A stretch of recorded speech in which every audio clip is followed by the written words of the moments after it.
Greetings. Welcome back to 0610 Explain. Today we are going to do the paper which is 0610 variant 62 February March 22 paper. It's an alternative to practical paper. This paper has a variety of questions like the graph, diagram, etc. Do like and subscribe for further papers. Do put your comments regarding what paper you need to be explained or any other clarifications. Starting with the first question, we are looking at a student investigated the effect of surface area on the rate of diffusion. Quickly revising what is diffusion. Diffusion is the movement of particles from a region of higher concentration where they are in excess to a region of lower concentration down their concentration gradient until an equilibrium is reached.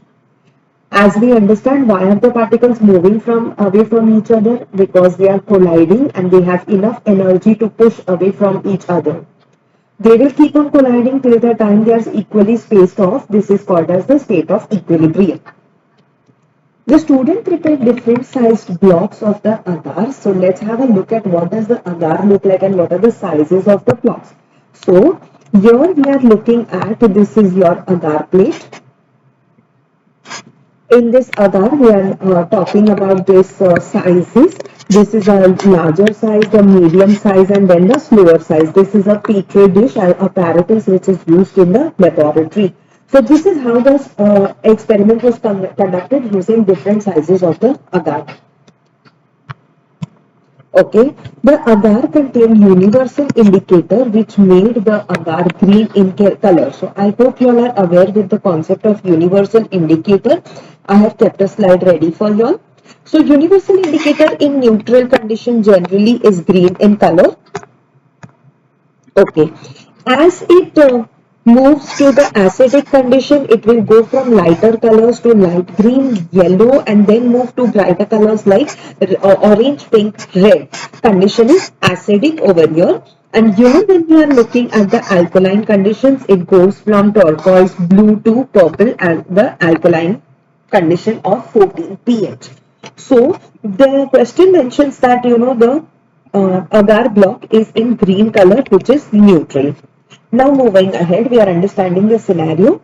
The blocks of agar were put in hydrochloric acid. Obviously, when an acid is put, we are expecting the color to change from green towards orange, pink, red.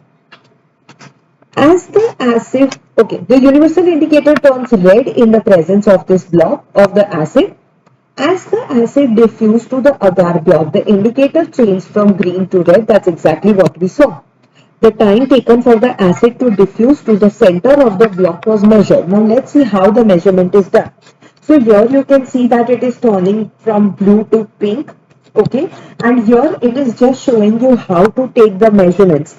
As in, you can first see the outer surface area of the larger block and then the smaller block inside and see the difference, or you could directly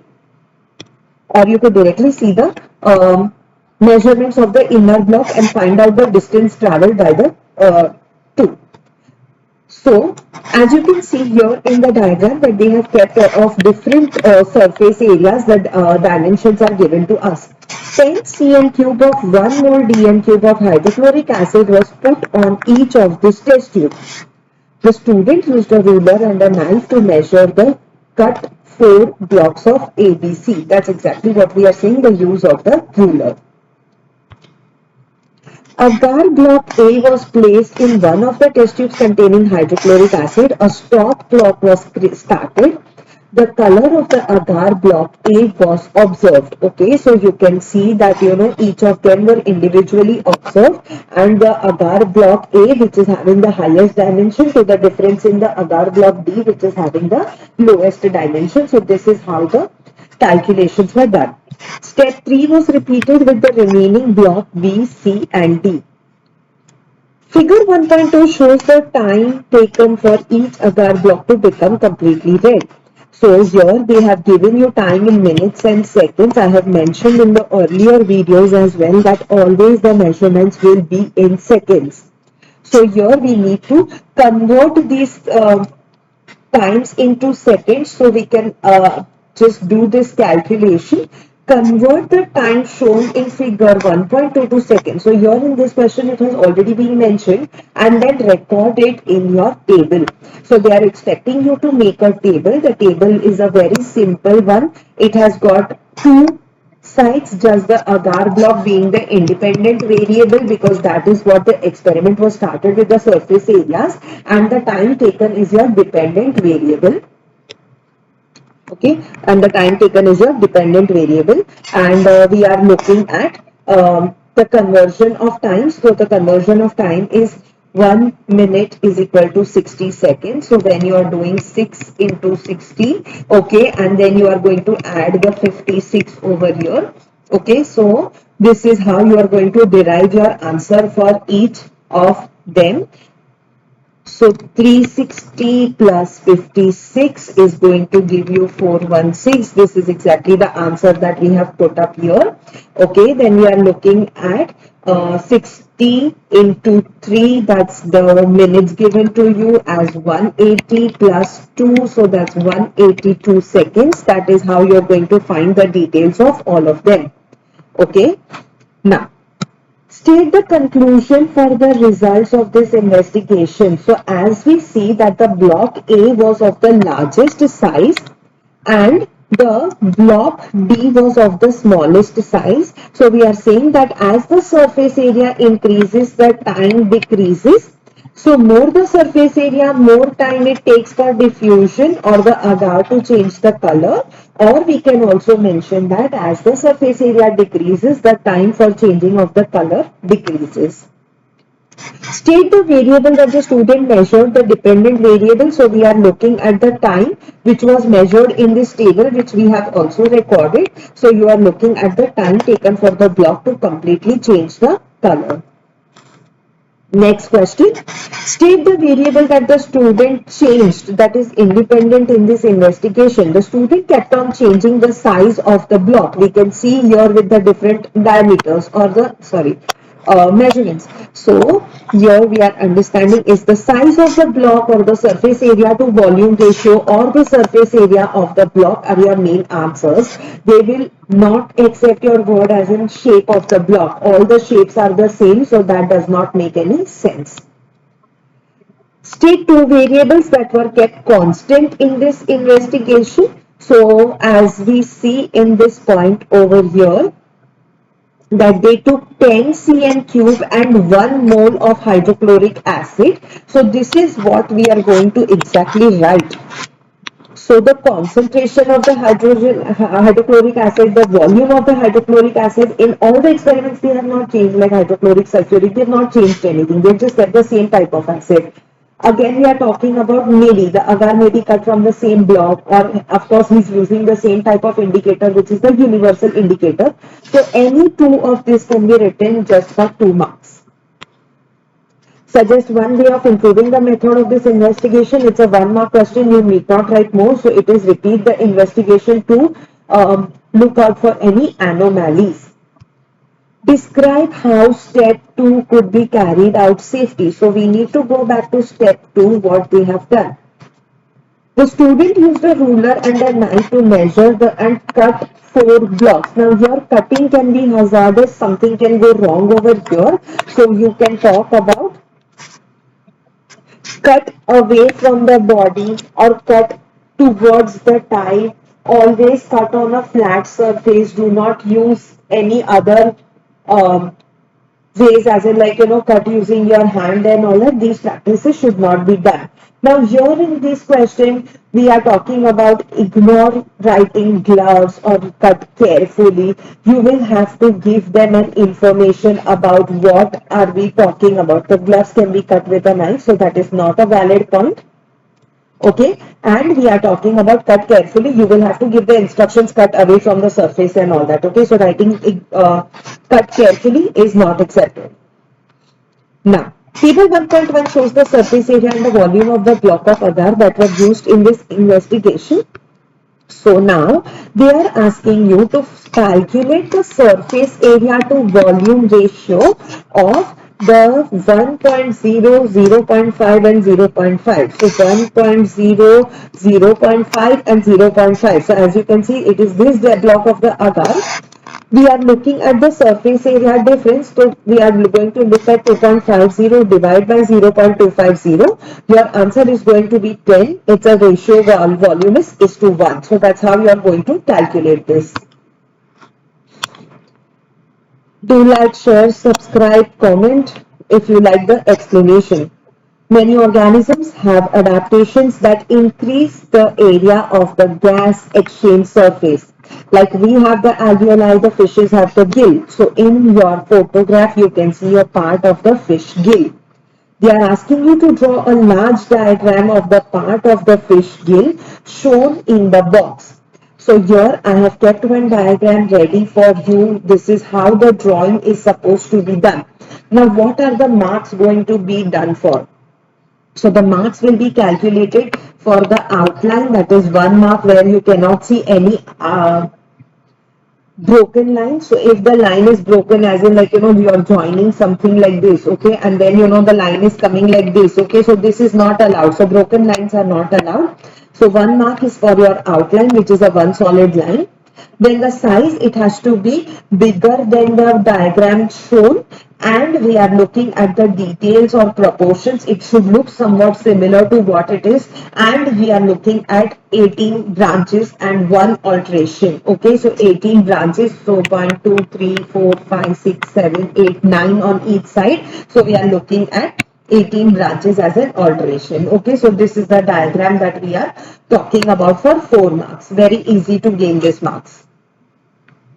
Measure of the line PQ. So if you keep a ruler from here to here, and if you measure this, for me the measurement was 90 millimeters. Like I told you earlier also, the measurement will always be in millimeters. Then they are asking you to calculate the magnification on the diagram. Always look out for the magnification provided. It is into 550 times. So 90 is the measurement that you got from measuring on that line of PQ. 550 was the actual magnification. If you check your calculators and do this calculation, it is 0.163 on a repeat mode 63. Now they have specifically asked you write the answer in 3 decimal points. So your answer is going to be 0.164. A minor change of 0.16 to 165 will be allowed in the exam. So do not panic that what happens if I do not get the exact measurements. Now, fish is a source of protein in the diet. We know about this. State how you could test a sample of food to show that it contains proteins. Include the result for positive test. So, we remember the protein test is your biuret test. So, test for protein is your biuret test. The color will go from blue to purple. Okay, so take 2 cm cube of biuret solution to the food sample. If positive for protein, observe the color change from blue to purple. Mauve, lilac, all these colors are allowed in the exam. The next question states, photographic film contains plastic sheet coated in crystals. The crystals are fixed to the plastic sheet by gelatin, which is made up of protein. So your understanding word over here is that gelatin is made up of protein. If gelatin is digested by protease, we remember protease is the enzyme which is present in the digestive system to break down proteins to amino acids.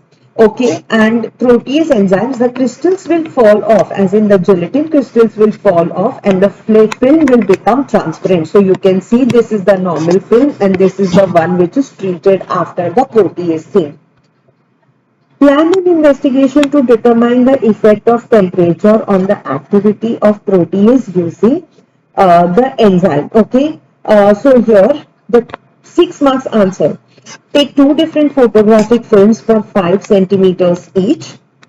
Then we are going to apply 1 cm cube of 2 mole of protease enzyme and spread it evenly on a firm film maintaining the pH. So very important, you are going to write the constant variables, which are the measurements of your protease enzyme, the concentration, etc. These are your constant variable, and again you are using the same enzyme again.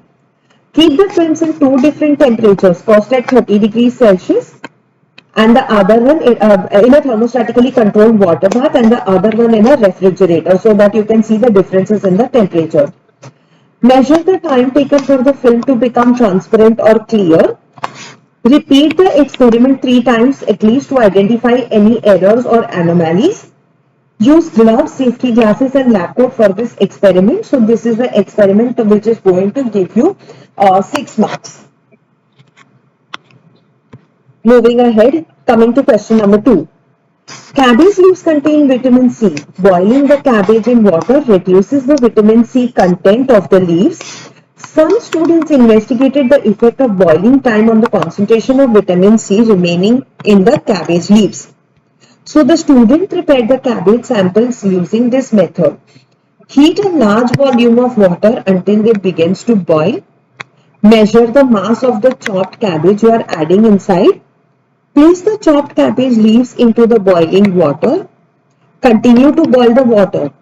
Remove the sample of cabbage leaf from the water at each time interval. So this is how the experiment was conducted.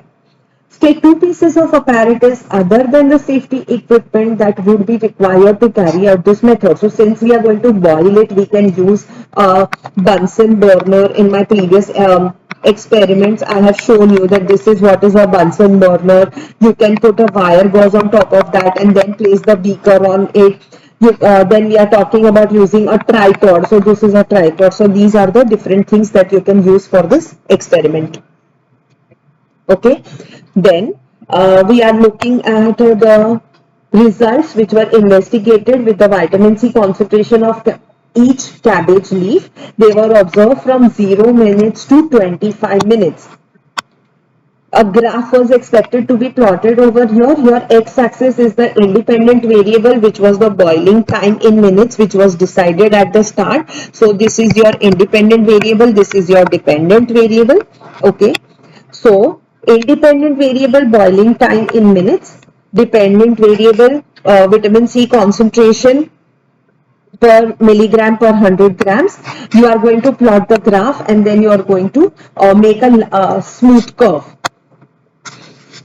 Use the graph to estimate the concentration of vitamin C in a sample of cabbage leaves which were boiled at 20 minutes. So as you can see over here, that 20 minutes, you take this line on the top where it joins this particular graph line. Join it again from here and you will get your reading. Okay, so your reading has to be this point. So this point we are looking at would be